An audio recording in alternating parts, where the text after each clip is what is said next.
everybody. My name is Darlene and I have Parkinson's. I'm going to have to try and talk louder today because I'm competing with fans and air conditioners and everything.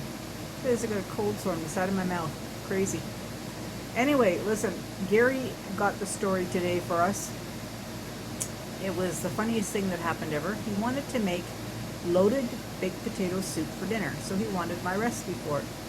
So I gave him my recipe, and in my recipe it called for 1/3 of a cup of flour, and that was going to thicken the soup up.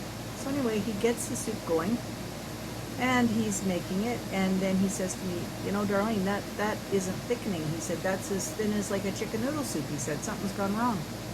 I said, well, I've never had a problem with it, so we'll see. I said, I'll come out in a minute, but I'm sedentary right now, so I couldn't move. So anyway, I waited for a little bit, and then he says to me, he says, it's not even thickening now. Like I said, it'll eventually thicken. He said, it's not thickening. So anyway, I said to him, I said, well, exactly what did you do? So anyway, he went and he got the container out of the cupboard.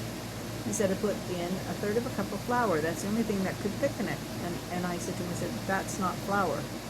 He goes, well, what is it? And I said, it's icing sugar. He put 1/3 of a cup of icing sugar in it. So we've jokingly called it sweet potato soup, but there's no sweet potatoes in it. Anyway, he tasted it. He said, it's not that sweet. He said, it's just, it had a hint of something different, right? He said, now you've made it your own. It's your version of a loaded potato soup because you added a little bit of icing sugar to it. But I said, if you put the flour in now, I said, it'll work out just fine. And it has worked out fine. It has thickened up and it's worked out fine. But I laughed when he said, I did exactly what you said. And it was like he was telling me that I was on purpose giving him the wrong recipe or something. And I said to him, I said, truthfully, Gary, I said, it has never not worked for me. Anyway, it did work. He thickened it up and it is fine. Him and Claudine have gone to, him and Claudine, that's not proper English. Claudine and himself. Claudine and I. No, I didn't go. I don't know how you say that. How do you say that? Well, Gary and Claudine. They have gone to the store. He's going to get a couple of fresh ingredients for a couple of other meals that he's got coming on down the pipe. And so he's going to do that. He's been reading me his story. I thank you all for being so nice to him in the comments and whatnot. He is a very talented writer, but he does not publish it. He does not take money for it in any way, shape, or form. And so therefore it's for the pleasure of us family members that we get to read it and enjoy it and tell people that he's a good writer, and he just keeps it as a hobby for himself. And I really appreciate that about him. He does it for art's sake, as he says. He writes music. He's a very creative person. And it's so nice to see that, you know, he isn't spoiled by the commercialism.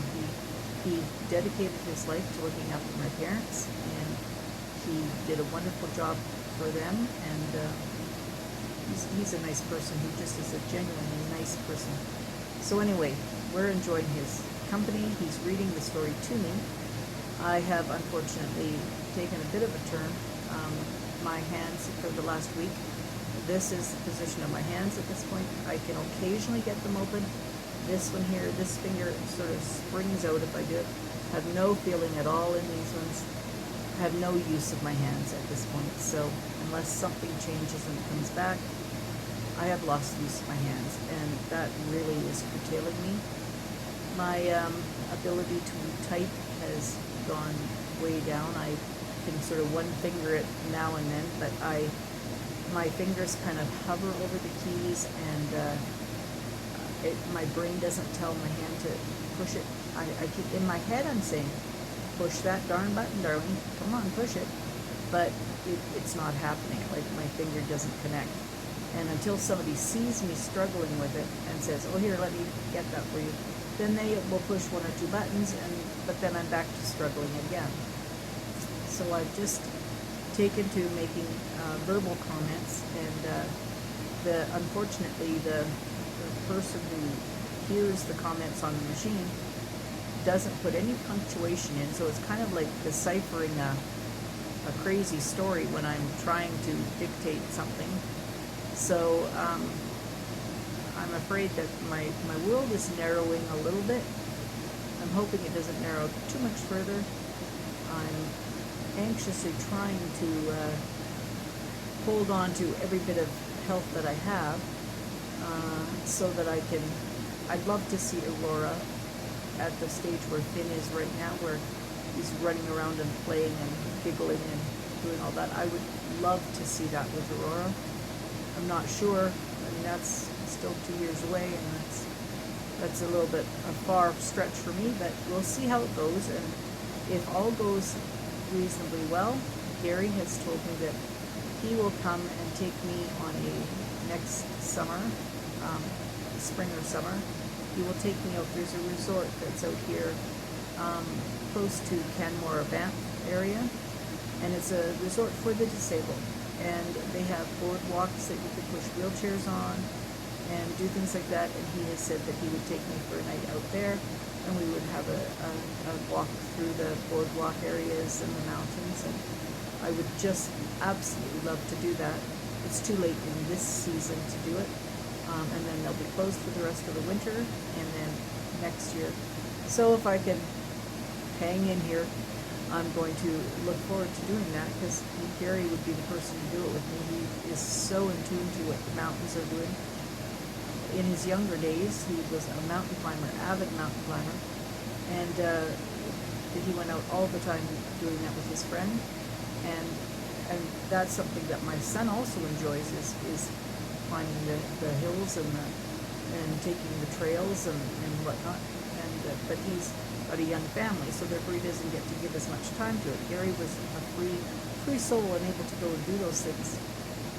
So I would love to have a chance to go out for a night with him and spend some time walking through the mountains and whatnot.